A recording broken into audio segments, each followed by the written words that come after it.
സാറേ, പ്രഥമ പൗരനായ രാഷ്ട്രപതിയുടെ, അല്ലെങ്കിൽ രാഷ്ട്രപതി അത് വനിതയാണെങ്കിൽ പോലും, അപ്പം പ്രഥമ വനിതയുടെ ഒപ്പം ഗവർണറുടെയൊക്കെ അധികാരങ്ങൾ വെട്ടിച്ചുരുക്കിയ സുപ്രീം കോടതിയുടെ ഒരു വിധി ഉണ്ടായിരുന്നു. ഇനിയും അത് ഒരു സൂക്ഷ്മ പരിശോധനയ്ക്ക് വിധേയമാക്കേണ്ടതാണ് എന്ന നിലയിലേക്കാണ് കാര്യങ്ങൾ പോകുന്നത്. അതിപ്പോൾ സൂക്ഷ്മ പരിശോധനയിലേക്ക് വരെയാണ്. അതായത് ഭരണഘടനാ അനുച്ഛേദം 143(1) പ്രകാരം രാഷ്ട്രപതി ഇത് സുപ്രീം കോടതിയുടെ അഭിപ്രായത്തിന് വിട്ടിരിക്കുകയാണ്. അതെന്താണെന്ന് വെച്ച് കഴിഞ്ഞാൽ, അനുച്ഛേദം 200-ഉം 201-ഉം അനുസരിച്ച് രാഷ്ട്രപതിയുടെയും ഗവർണർമാരുടെയും അധികാരങ്ങൾ വിശദീകരിക്കുന്ന ഭാഗമാണത്. അതനുസരിച്ച് ഭരണഘടന രാഷ്ട്രപതിക്കും ഗവർണർക്കും കൊടുത്തിരിക്കുന്ന അധികാരങ്ങളുടെ മേൽ സുപ്രീം കോടതി അവരുടെ ഒരു നിയമം അടിച്ചേൽപ്പിച്ചിരിക്കുകയാണ്.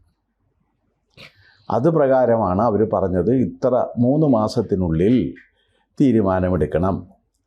അപ്പോൾ ഇത് മുമ്പ് ഈ സമയത്തിന് പരിധി നിശ്ചയിച്ചിരുന്നില്ല.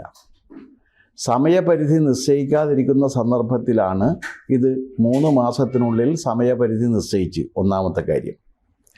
2, അത് സംബന്ധിച്ച് ഇനി സമയപരിധിയിൽ കൊടുത്തില്ലെങ്കിൽ അത് സ്വാഭാവികമായി പാസ്സാക്കപ്പെട്ടതായി അംഗീകരിക്കും എന്നും സുപ്രീം കോടതി പറഞ്ഞു. ഇത് അക്ഷരാർത്ഥത്തിൽ എന്താണെന്ന് വെച്ച് കഴിഞ്ഞാൽ, ഭരണഘടന അനുച്ഛേദം 200-ഉം 201-ൻ്റെയും അമെൻമെൻ്റാണ്. അതാണ് സംഭവിച്ചിരിക്കുന്നത്. അതായത് ഭരണഘടനാ അനുച്ഛേദം 200-നോട് 201-നോടും സുപ്രീം കോടതി സ്വന്തം നിലയ്ക്ക് 2 അംഗ ബെഞ്ച് ചില കൂട്ടിച്ചേർക്കലുകൾ വരുത്തിയിരിക്കുന്നു. അത് സത്യത്തിൽ ഭരണഘടനയുടെ അമെൻമെൻ്റാണ്. ഇതാണ് എൻ്റെ പശ്ചാത്തലം. പക്ഷെ ഭരണഘടന അമെൻമെൻറ്റ് നടത്തുന്നതിന് ആർക്കാണ് അധികാരം? അതാണ് അടുത്ത ചോദ്യം. ഭരണഘടനാ അമെൻമെൻറ്റ് നടത്താൻ 368-ാം അനുച്ഛേദപ്രകാരം അധികാരമുള്ളത് പാർലമെൻറ്റിന് മാത്രമാണ്. വേറെ ആർക്കും അവകാശമില്ല. പാർലമെൻറ്റിൽ നിക്ഷിപ്തമായിരിക്കുന്ന ഈ അധികാരമാണ് സുപ്രീം കോടതി ആ വിധിയിലൂടെ കവർന്നെടുക്കുകയും ആ അധികാരം പ്രയോഗിച്ചുകൊണ്ട് ഭരണഘടനാ അനുച്ഛേദത്തിൽ ചില മാറ്റങ്ങൾ വരുത്തുകയും അങ്ങനെ ഒരു അമെൻമെൻറ്റ്, ഭരണഘടനാ അമെൻമെൻറ്റ് ഫലത്തിൽ വരുത്തി തീർക്കുകയും ചെയ്തു എന്നുള്ളതാണ് ഇതിൽ നിന്ന് തെളിയുന്ന കാര്യം.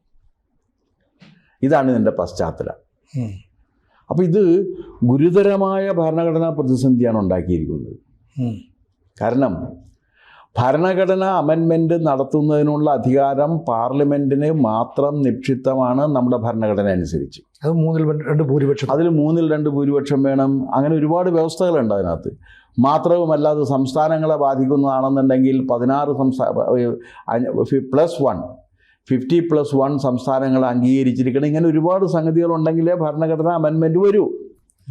ഇത്തരത്തിലുള്ള സുദീർഘമായ നടപടിക്രമങ്ങൾ തന്നെ നിർദ്ദേശിച്ചിരിക്കുന്നത് അങ്ങനെ വെറുതെ കയറി ഭരണഘടനാ അമെൻമെൻറ്റ് നടത്തരുത് എന്നുള്ളതിൻ്റെ ലക്ഷ്യത്തോടു കൂടി തന്നെയാണ്. ഒരു ഭരണഘടനയിലെ വകുപ്പ് ഏതെങ്കിലും അമെൻമെൻറ്റ് വേണം എന്നുണ്ടെങ്കിൽ അതിന് മതിയായ കാരണം ഉണ്ടായിരിക്കണം. ആ കാരണമനുസരിച്ച് ഇതിന് കാര്യങ്ങൾ ക്രമീകരിക്കുന്നതിനൊരു സംവിധാനം ഉണ്ടായിരിക്കണം എന്ന് മുൻകൂട്ടി കണ്ടിട്ടാണ് ഇങ്ങനെ ചെയ്യുന്നത്. അല്ല, വെറുതെ ചെയ്യുന്നതല്ല അത്. അപ്പോഴാണ് ഈ 2 അംഗ ബെഞ്ച് അങ്ങോട്ട് കയറിയിട്ട് ഭരണഘടന അമെൻമെൻറ്റ് നടത്തിയിരിക്കുന്നത്. ഇനി ഇത് ശരിയാണ് എന്ന് അംഗീകരിച്ചു കഴിഞ്ഞാൽ ഉള്ള പ്രത്യാഘാതം നിങ്ങൾ ആലോചിച്ച് നോക്ക്. പാർലമെൻറ്റിന് ഒരു അധികാരവുമില്ലാതെ വരികയും എല്ലാ ഭരണഘടനാ തത്വങ്ങളെയും കോടതിക്ക് ഇഷ്ടാനുസരണ അമെൻമെൻറ്റ് നടത്താനുള്ള അധികാരം ഇതോടുകൂടി കിട്ടേണ്. അത് അംഗീകരിച്ചു കൊടുക്കാൻ പറ്റുമോ എന്നൊരു ചോദ്യമുണ്ട്. കാരണം ഇങ്ങനെ ഈ സമയനിഷ്ഠ വെക്കാതിരുന്നതും ബാക്കി കാര്യങ്ങളിൽ തീരുമാനം എടുക്കാതിരുന്നതിനുമൊക്കെ എന്തെങ്കിലും കാരണങ്ങളുണ്ടാകും. ആ കാരണങ്ങൾ വ്യക്തമായിട്ട് നമ്മുടെ ഭരണഘടനാ നിർമ്മാണ സഭയിൽ നടന്ന ചർച്ചകളിൽ വ്യക്തമാക്കിയിട്ടുണ്ട്. കാരണം ഭരണഘടനയുടെ അന്തസത്തയ്ക്കും അതിൻ്റെ തത്വത്തിനും നിരക്കാത്ത വിധത്തിലുള്ള തീരുമാനം ഏതെങ്കിലും അസംബ്ലി എടുത്തിട്ടുണ്ടെങ്കിൽ അതിന് അംഗീകാരം കൊടുക്കാൻ ഗവർണർ ബാധ്യസ്ഥമല്ല. അപ്പോൾ ഗവർണർക്ക് 3 മാസത്തിനുള്ളിൽ അംഗീകാരം കൊടുക്കണമെന്ന് ഇവർ നിർദ്ദേശിച്ചു കഴിഞ്ഞാൽ ഈ ഭരണഘടന കൊടുത്തിരിക്കുന്ന അധികാരത്തെ ഇവർ തരം താഴ്ത്തിയിരിക്കുകയാണ്. ഗവർണറുടെ പദവി എന്ന് പറയുന്നത് ഭരണഘടനയ്ക്ക് കീഴിലല്ല, സുപ്രീം കോടതിക്ക് കീഴിലാണ് എന്നാണ് ഇതിൽ വരുത്തി വച്ചിരിക്കുന്നത്. ഗവർണറുടെ പദവി ഭരണഘടനയ്ക്ക് കീഴിലാണ് പ്രവർത്തിക്കുന്നത്, സുപ്രീം കോടതിയും ഭരണഘടനയ്ക്ക് കീഴിലാണ് പ്രവർത്തിക്കുന്നത്. അങ്ങനെ ഭരണഘടനയ്ക്ക് കീഴിൽ പ്രവർത്തിക്കേണ്ട സുപ്രീം കോടതി എന്താ ചെയ്യണമെന്ന് വെച്ചാൽ ആ ഭരണഘടനയെ തന്നെ മാറ്റിമറിക്കാൻ വേണ്ടി പരിശ്രമിച്ചുകൊണ്ടിരിക്കുകയാണ്. അതിനെയാണ് ഇവിടെ ചോദ്യം ചെയ്യപ്പെടുന്നത്. അതെന്താണെന്ന് വെച്ചാൽ ഭരണഘടന നിർമ്മിച്ചിരിക്കുന്നത് വി ദ പീപ്പിൾ ഓഫ് ഇന്ത്യയാണ്. നമ്മൾ നിർമ്മിച്ച് നമുക്ക് സമർപ്പിച്ച് നമ്മൾ നടപ്പിലാക്കിക്കൊണ്ടിരിക്കുകയാണ്. അപ്പോൾ അതുകൊണ്ട് അതാർക്കാണ് അതിൽ അമെൻമെൻറ്റ് വരുത്താനുള്ള അധികാരം എന്ന് വെച്ചാൽ നമുക്ക് മാത്രമേ ഉള്ളൂ. നിർമ്മാതാക്കൾക്ക് മാത്രമാണ് അതിൽ മാറ്റം വരുത്താൻ അധികാരമുള്ളത്. സുപ്രീം കോടതി ഭരണഘടനയുടെ നിർമ്മാതാക്കളല്ല, ഭരണഘടനയുടെ വ്യാഖ്യാതാക്കൾ മാത്രമാണ്. ഈ വിധിയിലൂടെ വ്യാഖ്യാതാക്കൾ കയറി നിർമ്മാതാക്കളായിട്ട് മാറുകയാണ്. അവിടെയാണ് ഇതിൻ്റെ കുഴപ്പം വരുന്നത്. സുപ്രീം കോടതിക്ക് ഭരണഘടന വ്യാഖ്യാനിക്കാം, പക്ഷേ ഭരണഘടന നിർമ്മിക്കാൻ അധികാരമില്ല. ഇവരെന്താ ചെയ്തതെന്ന് വെച്ചാൽ ഭരണഘടന വ്യാഖ്യാനിക്കുകയല്ല, ഭരണഘടന നിർമ്മിക്കുകയാണ് ചെയ്തിരിക്കുന്നത്. അപ്പോൾ ഭരണഘടനയുടെ വ്യാഖ്യാതാക്കൾ എന്ന രീതിയിൽ നമ്മുടെ ഭരണഘടന വിഭാവനം ചെയ്തിരിക്കുന്ന സുപ്രീം കോടതി എന്ത് ചെയ്തു? ഭരണഘടനയുടെ സ്രഷ്ടാക്കളായിട്ട് മാറിയിരിക്കുകയാണ്. അത് സുപ്രീം കോടതിയുടെ മാത്രമല്ല, ഭരണഘടനയുടെയും അടിസ്ഥാന തത്വങ്ങളുടെ ലംഘനമാണ്. കാരണം എന്താണെന്ന് വെച്ചാൽ ഇത് ഓരോ വിഭാഗവും എന്തെല്ലാം ചെയ്യണം, എങ്ങനെ ചെയ്യണം എന്നുള്ള കാര്യം കൃത്യമായി വിവേചിച്ച് നിർവചിച്ച് ഉറപ്പിച്ചിട്ടുണ്ട്. ആ വിവേചിച്ച് നിർവചിച്ച് ഉറപ്പിച്ചിരിക്കുന്ന കാര്യങ്ങളെ മുഴുവൻ ലംഘിച്ചുകൊണ്ടാണ് സുപ്രീം കോടതി ഈ വിധി ചെയ്തിരിക്കുന്നത്. ഒന്ന്, അത് ജനകീയ അധികാരം തട്ടിപ്പറിച്ചെടുത്തിരിക്കുന്നു. അതെന്താണ്? കാരണം ഭരണഘടനയെ അമെൻമെൻറ്റ് ചെയ്യാനുള്ള അധികാരം പാർലമെൻറ്റിൽ ജനങ്ങൾക്ക്, പാർലമെൻറ്റ് അതായത് ജനങ്ങൾക്ക് മാത്രം അധികാരപ്പെട്ട കാര്യമാണ്, അത് എടുത്തിരിക്കുന്നു. രണ്ട്, ഭരണഘടനയെ നിർമ്മിക്കാൻ അവകാശമില്ലാത്ത സുപ്രീം കോടതി ഭരണഘടനയെ നിർമ്മിച്ചിരിക്കുന്നു. അവരുടെ അധികാരം ഭരണഘടനയെ വ്യാഖ്യാനിക്കുക എന്നുള്ളതാണ്. ഭരണഘടനയെ വ്യാഖ്യാനിക്കേണ്ട സുപ്രീം കോടതി ആ വ്യാഖ്യാനം എന്നുള്ളതിൻ്റെ പരിധി ലംഘിച്ചുകൊണ്ട് നിർമ്മാണത്തിലേക്ക് കടന്നിരിക്കുന്നു. ഇത് അനുവദിക്കപ്പെട്ട് കഴിഞ്ഞാൽ നമ്മുടെ ഭരണഘടന തന്നെ അപ്രസക്തമായി തീരും. കാരണം ഓരോ വകുപ്പ്, ഓരോ അനുച്ഛേദങ്ങളും എടുത്തുകൊണ്ട് അതാത് അനുച്ഛേദങ്ങൾക്ക് മേൽ ഓരോ രണ്ടംഗ ബെഞ്ചിനും അവർക്ക് ആവശ്യമുള്ളതെല്ലാം കൂട്ടിച്ചേർക്കാം, ഡിലീറ്റ് ചെയ്യാമെന്ന് വന്നു കഴിഞ്ഞാൽ ഈ ഭരണഘടന അപ്രസക്തമായി പോകും. അപ്പോൾ സത്യത്തിൽ ഈ സുപ്രീം കോടതിയുടെ വിധി ഭരണഘടനയെ അപ്രസക്തമാക്കുന്നതിനുള്ള ആദ്യത്തെ കാൽവെപ്പാണ്. അതാണ് ഇതിൻ്റെ ഏറ്റവും വലിയ അപകടം. തുടങ്ങി വെക്കുകയാണ്. ഇത് അംഗീകരിക്കപ്പെട്ട് കഴിഞ്ഞാൽ എല്ലാ രണ്ടംഗ ബെഞ്ചിലും വന്നിട്ട് ഭരണഘടനയിലേക്ക് ഓരോ കാര്യങ്ങൾ അമെൻഡ് ചെയ്ത് പോകാൻ പറ്റും. അത് ഭരണഘടനയുടെ തത്വത്തിനെതിരാണ്. കാരണം എന്താണെന്ന് വെച്ചാൽ നിയമനിർമ്മാണം, നിയമനിർവഹണം, നിയമവ്യാഖ്യാനം, ഇവർക്ക് 3 പേർക്കും 3 മേഖലകളുണ്ട്. അതിന് ലക്ഷ്മണരേഖകളുണ്ട്. ആ രേഖകൾ ലംഘിക്കാനും പാടില്ല എന്ന് സുപ്രീം കോടതി ഇത് നമ്മുടെ ഭരണഘടന വ്യക്തമായിട്ട് പറഞ്ഞിട്ടുണ്ട്. അതിനെ ലംഘിച്ചുകൊണ്ടാണ് ഇവരുടെ മുന്നേറ്റം. ആ പ്രശ്നമാണ് ഇപ്പോഴെന്തിനു വന്നിരിക്കുന്നത്?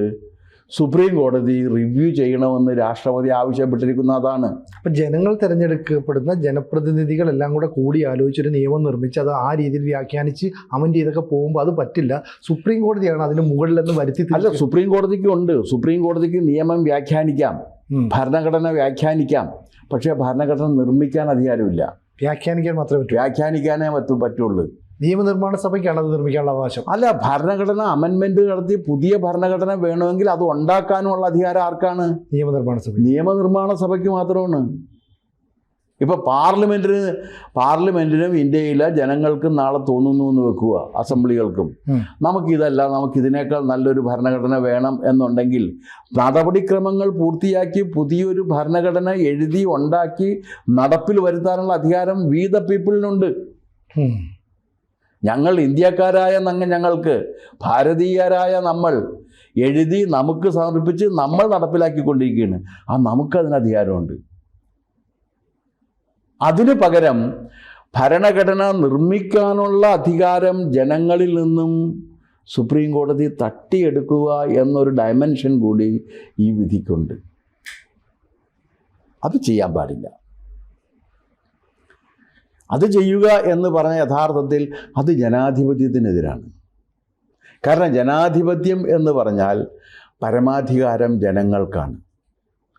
ജനങ്ങളുടെ പരമാധികാരം എന്ന് പറഞ്ഞാൽ നിയമനിർമ്മാണ സഭയുടെ പരമാധികാരം എന്നാണ് അർത്ഥം. ജനങ്ങളുടെ പരമാധികാരം അവിടെയാണ് വരുന്നത്. അപ്പോൾ ഭരണഘടന ഹൈജാക്ക് ചെയ്യണോ? അല്ല, ഭരണഘടന ഹൈജാക്ക് ചെയ്ത് ഭരണഘടനയെ ഇവർ മാറ്റിമറിച്ചിരിക്കുന്നു.